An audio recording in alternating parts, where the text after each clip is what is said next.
आदरणीय समणीजी, उपस्थित भाइयों तथा बहनों, 10वीं कालिक सूत्र का हमारा वाचन चल रहा है। इसके अंतर्गत हमने 10वीं कालिक के 10 चैप्टर है, उनकी चर्चा हमने कंप्लीट की। 10 चैप्टर के बाद 10वीं कालिक सूत्र में 2 चूलिका भी और है, उनकी चर्चा आज हम प्रारंभ करेंगे। तो पहली चूलिका जिसका नाम है रति वाक्या। तो रति का मतलब 2 शब्द होता है, एक तो रति होता है, एक होता है अरति। रति का मतलब होता है अच्छा लगना, अरति का मतलब अच्छा न लगना। तो संसारी प्राणी को क्या अच्छा लगता है? संयम या भोग? क्या अच्छा लगता है संसारी प्राणी को? भोग अच्छा लगता है, भोग अच्छा लगता है। तो भोग में तो क्या होता है? रति होती है भोग में। और जो संयम है उसमें तो अरति होती है, क्योंकि संयम जीवन जीना अच्छा नहीं लगता है। और जो भोग का आकर्षण है दुनिया में, जो भोग विलास है, जो सुख सुविधा है, फैसिलिटी है, वो जीव को अच्छी लगती है। तो इसमें बताया है कि जो रति यानी असंयम में तो व्यक्ति की क्या होती है? रति होती है। तो संयम में व्यक्ति की अरति होती है। इसका कारण क्या है? क्योंकि व्यक्ति के भीतर क्या है? अनादिकाल का मोह का रोग लगा हुआ है। वो अनादिकाल का है, आज का नहीं है। इसीलिए मोह के कारण व्यक्ति को सुख सुविधा, फैसिलिटी, वो सारी चीजें अच्छी लगती है। और मोह का ऐसा कीटाणु है जिसके कारण व्यक्ति क्या है? अनादिकाल से वो परिभ्रमण कर रहा है। वो मोह की चिकित्सा कौन कर सकता है? जिस व्यक्ति का मन संयम में रमण करता है, वह मोह की चिकित्सा कर सकता है।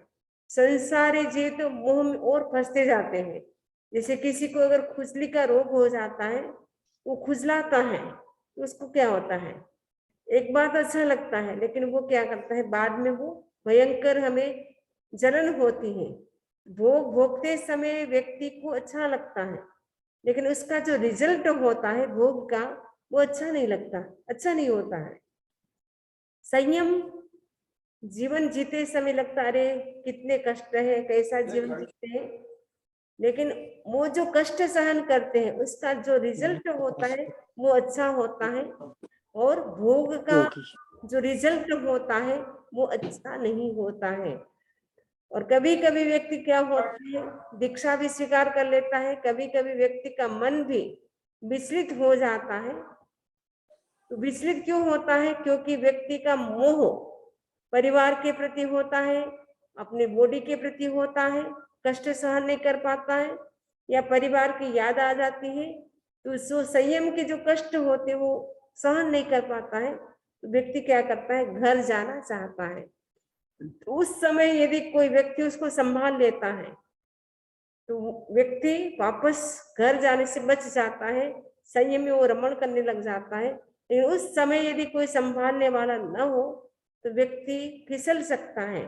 जैसे चिकित्सक होता है, वो क्या होता है? कुशल चिकित्सक होता है, तो वो क्या करता है? वो संभाल लेता है, कैसा भी पेशेंट हो उसको वो संभाल लेता है। यदि चिकित्सक कुशल न हो, डॉक्टर सही न हो, तो बेचारा बीमार है, वो क्या है? अपने प्राणों से भी हाथ धो सकता है। लेकिन कुशल डॉक्टर मिल जाता है तो व्यक्ति बच जाता है, उसकी लाइफ बच जाती है। वैसे ही यदि कोई कुशल आचार्य, कुशल साधक उस समय उसको समझाने वाला मिल जाता है, उसका हाथ थाम लेता है, तो व्यक्ति क्या है? बच जाता है घर जाने से, यानी भोगों से बच जाता है। वो संयम जीवन में रमण कर सकता है। वो तब हो सकता है जब उसको कोई समझाने वाला हो। ये चूलिका एक ऐसी चूलिका है, इस चूलिका के माध्यम से यदि कोई व्यक्ति घर जा रहा है, इस चूलिका को यदि सामने रखे, इस चूलिका को वो सुन ले, समझ ले, तो व्यक्ति घर जाने से बच सकता है। इसमें इसी की सारी चर्चा की गई है। तो इसको हम अब सूत्र के माध्यम से डिटेल से पढ़ेंगे। पढ़मा चूलिया प्रथम चूलिका रई वक्का रति वाक्या। इसका नाम रति वाक्य इसलिए पड़ा है क्योंकि व्यक्ति को असंयम में रति होती है, संयम में अरति होती है, इसलिए इसका नाम रति वाक्य रखा गया है। यानी भोग के प्रति अट्रैक्शन होता है, त्याग के प्रति अट्रैक्शन न होने के कारण इस चुलिका का नाम रति वाक्य रखा गया है। यह खलु भो पप येणम उपन्न दुखेणम संजमी अरे समामंद चित्तेणम ओहाणुपेहिणा अणोहाई एणम सेव है रस्सी गयंकुश कोय पड़ागा भूयाई इमाई 18 ठाणाई सम्मम संपड़ी नहीं वायम भवंती तंजहा। जो ये 18 स्थान एक ऐसे स्थान है जिससे व्यक्ति पतन हो रहा है, घर की ओर जा रहा है, उसको वो थाम लेता है। यदि 18 स्थान नीचे जो बताए जा रहे हैं वो 18 स्थानों को सुना दे, आप अगर घर जाएंगे दीक्षा छोड़ करके आपकी घर में क्या स्थिति बनेगी, वो सारी स्थिति को सुन करके व्यक्ति अपना मन को पक्का करता है, स्ट्रॉन्ग करता है कि अब मुझे घर नहीं जाना है, मुझे संयम का ही पालन करना है, ऐसा वो वापस संकल्प कर लेता है। इसमें बताया है भो यानी संबोधन है, ये मुमुक्षु यानी जिसको मोक्ष जाने की इच्छा होती है उसको मुमुक्षु कहा जाता है। यह खलु, यह मैंने इस निरग्न प्रवचन में, खलु मैंने निश्चित रूप से पवयेणम प्रवर्जित है, उपन्न दुखेणम प्रवर्जित हो गया यानी दीक्षा ले ली, उसके बाद सपोज उपन्न दुख उसको दुख उत्पन्न हो गया, संयमे अरे समामन्न चित्तेणम, संयम में उसका चित्त अरति युक्त हो गया, यानी जो संयम यानी संयम में, चित्तेणम चित्त, अरे का मतलब अरति, समावन्न युक्त हो गया, यानी उसको दीक्षा तो ले ली, दीक्षा लेने के बाद उसका मन है संयम में रमा नहीं, संयम में रमा न होने से उसका मन क्या है एकदम खिन्न हो जाता है, आकुल व्याकुल हो जाता है, उसको संयम जीवन अच्छा नहीं लगता है, उसको लगता है अरे मैं फालतू दीक्षा ले ली, गृहस्थ होता तो कितना अच्छा होता, सब बच्चे होते, पत्नी होती, वो भोगों के प्रति उनका क्या अट्रैक्शन इतना बढ़ जाता है जिसके कारण संयम जीवन उसको अच्छा नहीं लगता है, थोड़ा सा भी कष्ट होता है उसको बड़ा मान लेता है, उसका चित्त आकुल व्याकुल हो जाता है, चंचल हो जाता है, अस्थिर हो जाता है। उस समय क्या स्थिति बनती है बता रहे, ओहाण पेहना अणुहाई निमचे, मैंने वो संयम को छोड़कर गृहस्थाश्रम में चला जाना चाहता है, क्योंकि उसको थोड़ा कष्ट हो गया संयम में, इसलिए उसका मन आकुल व्याकुल हो गया, इसलिए वो क्या करना चाहता है, संयम जीवन को छोड़ करके कहाँ जाना चाहता है, गृहस्थाश्रम घर जाना चाहता है। हय रस्य गए कुछ कोई पड़ागा भूयाइन, हय रस्य है क्या मतलब घोड़ा, घोड़े के लिए, घोड़े को यदि वश में करना है उसके लिए क्या होता है, लगाम होता है, गए कुश, गयं कुश ने गए ने हाथी, गज, गज में साथी, हाथी को अगर वश में करना है तो अंकुश होता है, अंकुश से वो वश में हो सकता है, घोड़ा है वो लगाम से वश में हो सकता है। कोई पड़ागा भूयाइन, कोई का मतलब पोत, पोत है उसको हमें अगर, पोत के लिए क्या होता है, पताका होती है, जैसे जहाज होता है, बोट होती है, उसके ऊपर ध्वजा फहराती रहती है, जिस दिशा में ध्वजा जाती है फहरती है उसी दिशा में बोट क्या है आगे बढ़ती जाती है। तो अगर पोत को हमें बस में करना है तो उसके लिए पताका होती है, घोड़े को वश में करना है तो लगाम होती है, हाथी को वश में करना होता है अंकुश होता है। इमायम 18 ठाणाई सम्मम संपड़ी लेही वायम भवंती, वैसे ही जो घर जाना चाहता है, जो अस्थिर हो गया है, इनका वही स्थान है, जो अश्व के लिए लगाम, हाथी के लिए अंकुश और पोत के लिए पताका है, उनके लिए भी वही स्थान कौन से है, 18 स्थान है, वो इस प्रकार है। 18 स्थान में क्या है, हम्भो दुस्समाय दुःखजीवी, हम्भो ओहो दुस्समाय, इस दुस्समा नहीं ये 5वां आ रहा है वो दुस्सम है, दुस्सम का मतलब इसमें दुख ही दुख है, इसमें सुख नाम की कोई चीज नहीं है, हम सुख मान के बैठे हैं लेकिन इसमें सुख नहीं है, सुख के पीछे भी दुख जुड़ा हुआ है। तो कहते हैं भगवान, क्योंकि ये जो चुलिका है आपको पता होना चाहिए कि ये जो 2 चूलिकाएं हैं डायरेक्ट शिवमंदिर भगवान स्वामी ने एक साध्वी को दी थी।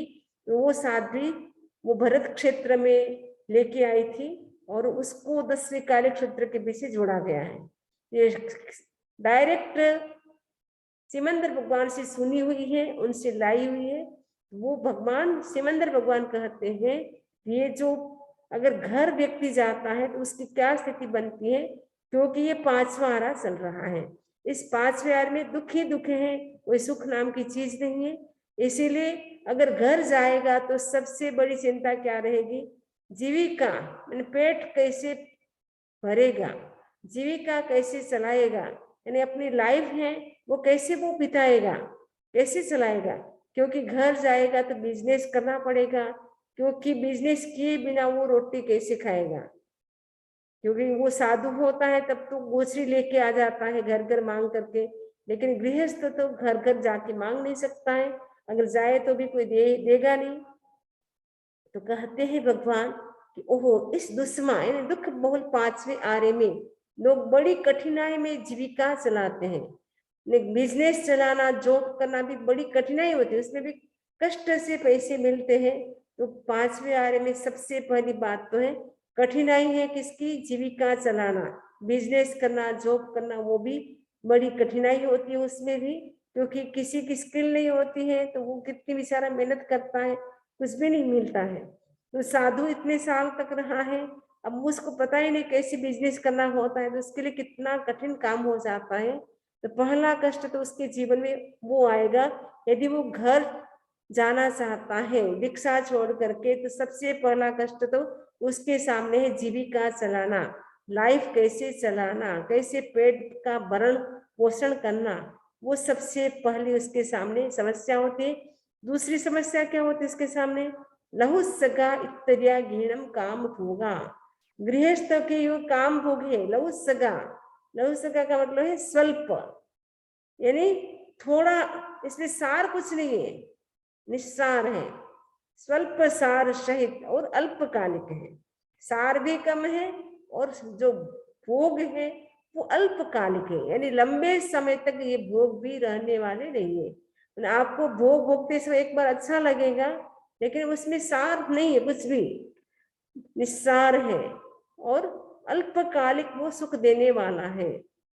इसीलिए भगवान कहते हैं जहाँ किंपाक फलाणाम परिणाम अनुसुंदरो एवं भूतान भोगाणाम परिणाम अनुसुंदरो। जैसे किंपाक फल होता है दिखने में बड़ा सुंदर लगता है, लेकिन खाने से क्या होता है, जीव और काया यानी आत्मा और शरीर दोनों अलग हो जाती है, यानी व्यक्ति की मृत्यु हो जाती है। वैसे ही व्यक्ति भोग भोगता है तो उसका परिणाम भी एक बार भोग भोगने से अच्छा लगता है, लेकिन उसका परिणाम भी सुंदर नहीं होता है। तो दूसरी समस्या क्या आएगी, घर जाएगा तो ये काम भोग तो बहुत तुच्छ है, थोड़े समय के लिए वो सुख दे सकता है, लेकिन लंबे समय तक वो दुख देने वाले होते हैं। क्षण भर सुख होता है और बहुकाल दुखा, बहुकाल यानी लंबे समय तक वो दुख का कारण बन सकता है। इसीलिए घर जाओगे तो ये स्थिति बनेगी। तीसरी स्थिति क्या बनेगी, भुज्जोए साई बहुला मनुष्य। भुज्जो में प्राय मनुष्य में मनुष्य, साई बहुला में वक्र होते हैं, माया करने वाले होते हैं, सीधे सरल नहीं होते हैं, बोलते कुछ है करते कुछ है, ऊपर से बड़ी बड़ी मीठी मीठी बातें करेंगे लेकिन अंदर से छुरी चलती रहती है, मुख में राम बगल में छुरी। ऐसी स्थिति होती है इस 5वें आर्य के व्यक्ति की। ये 5वें आर्य के व्यक्ति क्या होते, वक्र जड़ होते हैं, सीधे सरल नहीं होते हैं। चौथे आर्य के जीव तो वो इतने मतलब वक्र नहीं थे। पहले आर्य के जीव, दूसरे आर्य के जीव तो सरल थे, लेकिन ये 5वें आर्य के जीव तो क्या है, वक्र जड़ है। वो रिजु जड़ थी, अब वक्र जड़ आ गए। वक्र जड़ होने से क्या है, वो माया करता है, कहता कुछ है करता कुछ है, दिखाता है सीमेंट लगाता है सोना, कहता है मैं मुंबई जाता हूँ निकलता है पुणे, कहता है मैं अमेरिका जाता हूँ निकलता है यूके लंदन, कहीं भी चला जाता है, तो उसकी कथनी करनी समान नहीं होती है। तो वो क्या करता है, माया करता है। तो तीसरी समस्या क्या करेगा, वो क्या पाप करेगा, माया का आचरण करेगा। तो माया का आचरण करने से भी क्या होती है, अधोगति हो जाती है।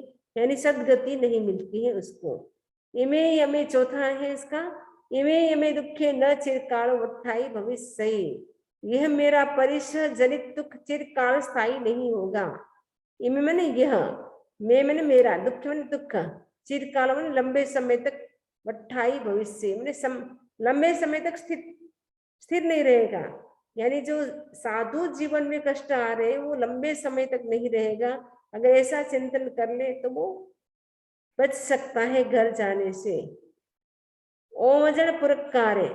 और जो गृहवासी को क्या करना पड़ता है, जो नीच लोग हैं उनका भी क्या करना पड़ता है, रेस्पेक्ट करना पड़ता है, सत्कार करना पड़ता है।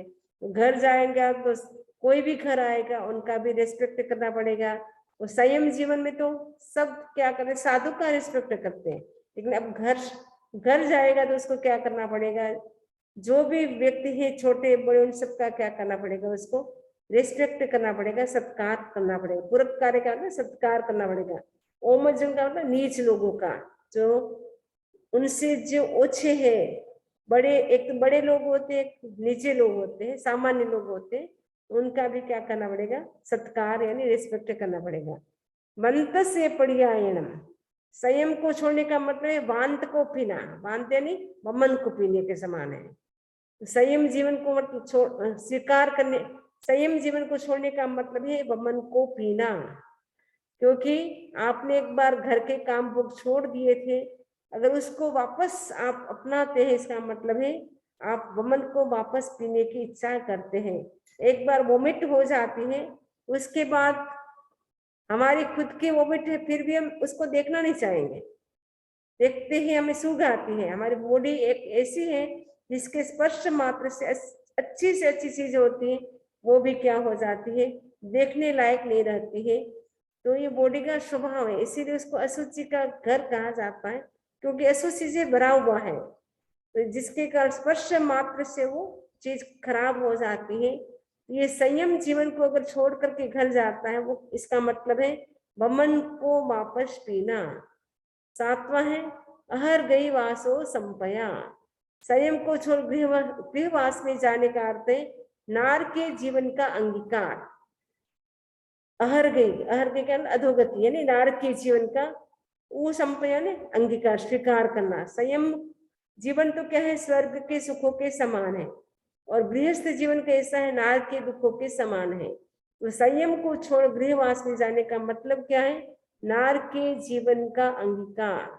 दुर्लभे खलु भोगिणम धम्मे गिवास मज्जे वसंताणम, हो मिस हो ओहो, दुर्लभे खलु घीणम धम्मे, गृहस्थ में रहते हुए धर्म करना दुर्लभ है।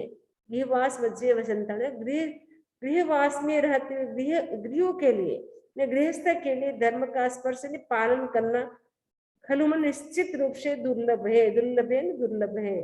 क्योंकि घर में इतना टाइम नहीं मिलता है, क्योंकि बिजनेस में, परिवार में ऐसे आने जाने में टाइम व्यतीत हो जाता है, जिसके कारण वो संयम जीवन का यानी सामायिक प्रतिक्रमण धर्म ध्यान करना चाहता हो भी नहीं कर पाता है, क्योंकि उसके पास उतना टाइम नहीं होता है। साधु जीवन में तो टाइम ही टाइम है, दिन भर धर्म ध्यान ही करना है और कुछ भी नहीं करना है। जो भी हम काम करें उसमें भी निर्जरा है, और बाकी हम दिन भर पढ़ाई करना है, सुनाना है, वही काम करना है। यानी साधु जीवन का हर काम क्या है, उसमें निर्जरा होती है कर्मों की, और घर का हर काम क्या होता है, संसार का हर काम कर्म बंधन का कारण होता है। इसलिए कहा जाता है संसार का कोई भी काम प्रशंसा करने लायक नहीं है। हम बोलेंगे अमुक का बंगला ऐसा, अमुक का ऐसा, लेकिन हमें ऐसा बोलते तो हमको पाप लगता है। तो संसार का कोई भी काम है वो प्रशंसा करने योग्य नहीं है। तो कहा गया कि गृहवास में रहते हुए गृहस्थ के लिए धर्म का पालन करना बड़ा कठिन है। इन धर्म का पालन वो चाहता हुआ भी नहीं कर सकता है। आयंग कैसे बहाय हुई, नौवीं समस्या क्या आएगी, वह आतंक वध के लिए होता है। आतंक का मतलब है मारकूट जो भी होती है वो वध के लिए होती है। संकल्प से बहाय हुई, वह संकल्प वध के लिए होता है। जो संकल्प करता है उसके पीछे भी हिंसा ही होती है। सोवक कैसे गृहवासी निरुक्त कैसे पर्याय। गृहवास क्लेश सहित है, सोवक कैसे का मतलब क्लेश सहित है, और निरुक्त कैसे पर्याय, जो पर्याय है संयम जीवन है वो कैसा है, निरुक्त कैसे नहीं क्लेश रहित है। यानी घर में तो क्या है क्लेश है, और मुनि जीवन में क्लेश रहित है। नहीं, क्लेश का मतलब किसी भी प्रकार का यहाँ पे क्लेश नहीं होता है, यानी झगड़ा नहीं होता है, मारकुट नहीं होती है, क्योंकि सब संयमी साधक साधना करते हैं, इसलिए किसी भी प्रकार का झगड़ा क्लेश होने की यहाँ संभावना नहीं रहती है। और गृहस्थ बनोगे तो क्या होगा, वो गृहस्थ जीवन तो क्लेश से युक्त है, और मुनि जीवन है वो क्लेश रहित है। 12वीं समस्या है कि बंदे गृहवास है, गृहवास क्या है बंधन है, मुख्य पर्याय, और संयम जीवन क्या है मोक्ष है। संयम जीवन स्वीकार करने का है मतलब है मोक्ष को प्राप्त करना, और गृहवास जीवन यानी गृहस्थ जीवन स्वीकार करने का मतलब है बंधन को गले में बांधना। जैसे सोने का बंधन हो चाहे लोहे का बंधन हो, बंधन तो आखिर बंधन है, वैसे ही अगर गृहस्थ वापस बन रहे हैं इसका मतलब है आप बंधन को स्वीकार कर रहे हैं। और मुख्य पर्याय मुनि जीवन क्या है, वो मोक्ष है, क्योंकि डायरेक्ट फ्लाइट है मुनि जीवन की, और घर आ गए गृहस्थ बन गए तो आपकी फ्लाइट है वो वाया वाया जा सकती है, लेकिन डायरेक्ट मोक्ष नहीं पहुंच सकती है। सावज्य गृहवासी अणवज्य पर्याय, गृहवास जीवन कैसा है सावज्य ने, सावध्य ने पाप सहित है, अणवज्य पर्याय, और मुनि जीवन क्या है अनवद्य, अनवद्य का मतलब पाप रहित है, क्योंकि साधु की जो भी चर्या होती है वो सब पाप रहित है, उनका खाना पीना भी पाप रहित है, उनका सोना उठना चलना सब कुछ पाप रहित है, क्योंकि उन्होंने 5 महाव्रतों को स्वीकार कर रखा है। सब सावध्य यानी पापकारी प्रवृत्ति का कंप्लीट त्याग है लाइफ लॉन्ग के लिए, इसीलिए साधु की हर क्रिया क्या होती है वो उसमें निर्जरा होती है, क्योंकि उनके लाइफ लॉन्ग के लिए त्याग होता है। और गृहस्थ के कोई त्याग नहीं होता है तो थोड़ा बहुत होता है लेकिन पूरा नहीं होता है, इसलिए श्रावक का हर काम पापकारी होता है, यानी संसार का हर काम जो भी करता है वो पापकारी होता है। श्रावक बन करके यदि वो सामयिक करता है प्रतिकरण करता है वो तो निरुद्ध काम है, वो अच्छा है, लेकिन वो दिन भर में मात्र 1 घंटा मुश्किल से निकाल पाता है। कई लोग तो बेचारे एक सामयिक भी नहीं कर पाते हैं, इवन कई लोग तो माला भी नहीं फिर पाते हैं, बस दिन रात वही प्लानिंग चलती रहती है, कैसे बिजनेस को बढ़ाना है, कैसे प्रॉफिट हो सकती है, बस उसकी प्लानिंग वही चलती है। सपने भी शायद वही आते होंगे, बिजनेस के ही सपने आते होंगे, कैसे बिजनेस को बढ़ाए, कैसे कमाए, क्या करे, कहाँ जाए, बस कितने कई लोग तो क्या है बेचारे वो क्या करते रहते हैं ट्रेवल करते रहते हैं, आज यहाँ कल वहाँ, इतनी ट्रेवल करेंगे तो कहाँ वो धर्म ध्यान कर पाएंगे। वो जो भी करता है वो सब कुछ जो घर का काम होता है संसार का काम होता है वो क्या है सावज्य, सावध्य है पाप सहित है, और मुनि जीवन क्या है अणवज्य, अणवज्य का मतलब निबद्ध है पाप रहित है। बहुसाधारणा गृहिणम काम होगा, और गृहिण माने गृहस्थ की जो काम भोगे बहुत साधारण है, उसमें कोई विशेष नहीं है, वो सब सुलभ है, वो सबको मिल सकता है गृहस्थ के काम भोग। साधु जीवन हर किसी को नहीं मिल सकता है, लेकिन गृहस्थ के जो काम भोगे वो सर्वसामान्य है, यानी हरिजन को भी मिल सकता है, मुस्लिम को भी मिल सकता है, कोई भी हो किसी भी कौम का, चाहे अमीर हो चाहे गरीब हो, गृहस्थ के काम भोग सबके लिए एकदम इजी है, सरल है। लेकिन साधु जीवन है वो सबके लिए इजी नहीं है, सब साधु नहीं बन सकते हैं, इसलिए साधु जीवन बड़ा दुर्लभ है, गृहस्थ के काम भोग वो सुलभ है। पत्तेयम पुण्य पाप, पुण्य और पाप सबका पत्ते प्रत्येक व्यक्ति का पुण्य पाप डिफरेंट डिफरेंट होता है, अलग अलग होता है। तो कल इसकी मैंने चर्चा बताई थी कि पत्यम पुण्य पाप, प्रत्येक व्यक्ति का पुण्य पाप अपना अपना होता है। एक ही साथ में जन्मते बच्चे उनका भी पुण्य पाप अलग होता है, एक बड़ा लकी होता है, एक अनलकी होता है, एक बहुत होशियार होता है, एक बिल्कुल होशियार नहीं होता है, एक हमेशा निरोगी रहता है, एक हमेशा बीमार रहता है, एक बहुत ही सुंदर लगता है, एक बिल्कुल ही अच्छा नहीं लगता है, एक माता पिता को अच्छा लगता है, एक नहीं लगता है। साथ में जन्म है, फिर भी उसके क्या है, प्रत्येक पुण्य पाप, प्रत्येक उनके पुण्य पाप क्या है, दोनों के अलग अलग हैं। इसके लिए ऐसा होता है, एक ही समय में जन्म है, एक ही साथ गर्भ में रहे हैं, फिर भी पुण्य पाप सबके अलग अलग होते हैं। वो स्थिति बन जाती है, क्योंकि घर जाएगा तब पता चलता है कि हमारे पुण्य कितना है, पाप कितना है। क्योंकि पुण्य का उदय होता है तो घर में भी सब फैसिलिटी मिलती है, वरना पाप का उदय होता है तो वहां पर भी कुछ भी नहीं मिलता है। अनिच्चे खलु भो कणुयान जीवे कुसग जल बिंदु चंचले। वो मिस ओहो, मणुयान यानी मनुष्य का जीवन, जीवन जीवन क्या है, अनिच्य अनित्य है। कैसा नित्य है, कुसग जल बिंदु चंचले, कुश के अग्र भाग पर स्थित जल बिंदु के समान चंचल है। कुश होती है, उसका अग्र भाग होता है, उसके ऊपर पानी की ड्रॉप रखे तो क्या टिक सकती है, वो थोड़ी देर में गिर जाएगी। एक क्षण के लिए मान लो टिक भी गई, लेकिन दूसरे क्षण वो गिर जाएगी। वैसे ही मनुष्य का जीवन भी क्षणिक है, अनित्य है। तो अभी सब सही सलामत व्यक्ति हम सब बैठे हैं, लेकिन एक क्षण के बाद, एक पल के बाद क्या होगा हमें पता नहीं है। तो मनुष्य के जीवन तो अनित्य है, धन भी अनित्य है, संबंध भी अनित्य है, संपत्ति भी अनित्य है, सब कुछ अनित्य है। संबंध, संपत्ति और वैभव, ये सब कुछ क्या है, आयुष्य, ये सब हमारा अनित्य है। क्योंकि सब पे फिक्स डेट लखी हुई है, एक्सपायर डेट है सबकी। आयु की भी एक्सपायर डेट है, जब से हम जन्मे हैं तब से एक्सपायर डेट लेकर के आए हैं। और संपत्ति पर भी एक्सपायर डेट है कि अमुक समय तक आपके पास संपत्ति रहेगी, उसके बाद वो भी चली जाएगी। संबंध भी, उसके ऊपर भी एक्सपायर डेट है, सबके ऊपर टैग लगा हुआ है एक्सपायर डेट का। ये हमारा जो जीवन है वो भी एक्सपायर डेट लेकर के ही आया है। हम खुश होते कि हम बड़े हो रहे, लेकिन हम छोटे होते जा रहे, हमारा आयुष्य उतना कम होता जा रहा है। कई बार कहते हैं आज हमारी सालगिरह है, कई लोग बोलते हैं आज सालगिरह, शादी की सालगिरह या बर्थडे की सालगिरह है। सालगिरह, गिरह मैंने गिर गई, एक साल यानी कम होगी आपकी, यानी आयुष्य जितना आप लेके आए थे उससे आपका आयुष्य और कम हो गया। हम सोचे कि हम 50 के हो गए, 40 के हो गए, बड़े हो गए, बड़े नहीं, हम छोटे होते जा रहे हैं। क्योंकि इसमें फिक्स प्राइस है सबकी, एक्सपायर डेट सबके ऊपर लिखी हुई है कि अमुक समय तक आप रह सकते हैं, उसके बाद आप नहीं रह सकते। जैसे यहाँ पे हम अमेरिका में देखते हैं कि सब चीजों पे एक्सपायर डेट लिखी हुई होती है।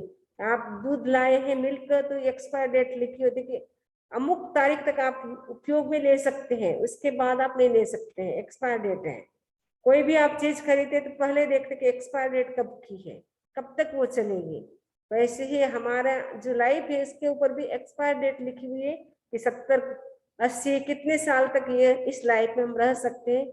उसके बाद एक्सपायर डेट आएगी, उस दिन तो इच्छा हो न हो जाना ही पड़ेगा। तो मनुष्य जीवन भी कैसा है, हमारा अनित्य है। तो कुछ के अग्रभाग पर जैसे पानी की ड्रॉप मुश्किल से टिकती है एक क्षण के लिए, वो दूसरे क्षण समाप्त हो जाती है, वैसे मनुष्य का जीवन भी ऐसा ही क्षणिक है। बहुम से खलु पावम कम्मम पगड़म, ओहो मैंने इससे पूर्व बहुत ही पाप कर्म किए हैं। तो वो ऐसा सोचता है, घर चला जाता है, बाद में सारा पश्चाताप होता है। पावाणम से खलु भो कडाणम कम्माणम पुब्बिम दुचिन्नाणम दुप्पड़िकंताणम वेत्ता मुक्को नत्थि अवेत्ता दवसा जो सित्ता 18 समम पयम भवई।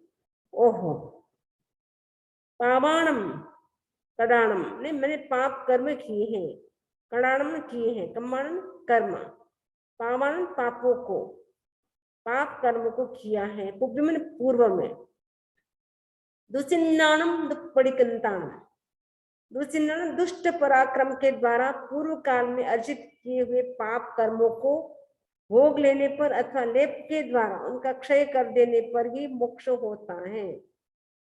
ओह, दुष्ट चरित्र और दुष्ट पराक्रम के द्वारा, दुचिन्नाणम दुष्ट चरित्र और दुप्पड़िकंताणम दुष्ट पराक्रम के द्वारा, मैंने पूर्व काल में मैंने क्या किया है, पाप कर्म का संचय किया है, अर्जित किया है। और वो पाप कर्म जब तक रहेंगे तब तक तो व्यक्ति संसार में रहेगा। सारे पाप समाप्त हो जाएंगे, यानी सारे कर्म समाप्त हो जाएंगे, तब हम क्या है, उनसे छुटकारा हमें मिल सकता है, यानी मोक्ष की प्राप्ति हो सकती है। और कडाण कम्माण मुखत्ति, यानी किए हुए कर्म को भोगे बिना छुटकारा नहीं होता है। जो भी हम करते हैं, अच्छे या बुरे, जो भी हम कर्म करते हैं, पुण्य के रूप में या पाप के रूप में, जो भी हम कर्म का बंधन करते हैं, उनको भोगना ही पड़ता है। जब सारे कर्म क्षय हो जाएंगे, अच्छे बुरे, तब ही हमें मोक्ष मिल सकता है। तो यह 18वां पद है। अब यह श्लोक नीचे दिए जाएंगे, उसकी चर्चा हम बाद में करेंगे। तो ये 18 स्थान है।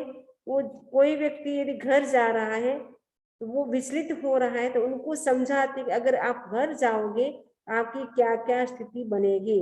ये सारी बातें सुन करके कई लोग घर जाने से रुक जाते हैं, वापस संयम जीवन को ग्रहण कर लेते हैं। कई जिसको पाप का उदय होता है, मोह का उदय होता है, वो घर भी चले जाते हैं, समझाने पर भी कई लोग नहीं समझते, कई लोग समझ जाते हैं। ऐसे काफी बार ऐसा होता है। जब भी कोई व्यक्ति का मन विचलित हो जाता है संयम से, उनको उस समय ये चुलिका सुनाई जाती है। तो मेरा भी एक बार काम पड़ा था। कोई साध्वी विचलित हो गई थी, घर जाने के लिए तैयार हो गई थी, तब आचार्य जी ने हमको भेजा था कि इस चुलिका को सुनाओ, वो घर न जाए, कैसे भी उसका संयम रखना है, वो सुरक्षित रह सके, वैसा प्रयत्न करना है। हमने प्रयत्न किया, गुरुदेव की कृपा से वो सफल हो गया। आज भी वो साथी हमारा उपकार मानते हैं कि आपने मुझे घर जाने से बचा लिया। अगर आप उस समय नहीं आते, हमको नहीं संभालते, गुरुदेव नहीं भेजते, ये चुलिका आप नहीं सुनाते, तो आज मेरी क्या स्थिति बनती।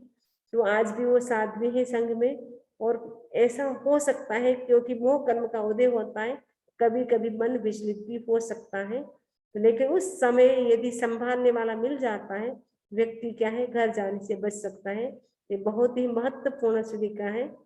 और आगे हम उन श्लोकों की भी चर्चा करेंगे, तो उसमें आएगा कि यदि घर में साधु होता तो मेरी क्या स्थिति होती, आज घर में तो मेरी क्या स्थिति बनी है, उसकी चर्चा और आगे आएगी। इसी आशा के साथ ओम अरहम, ओम अरहम।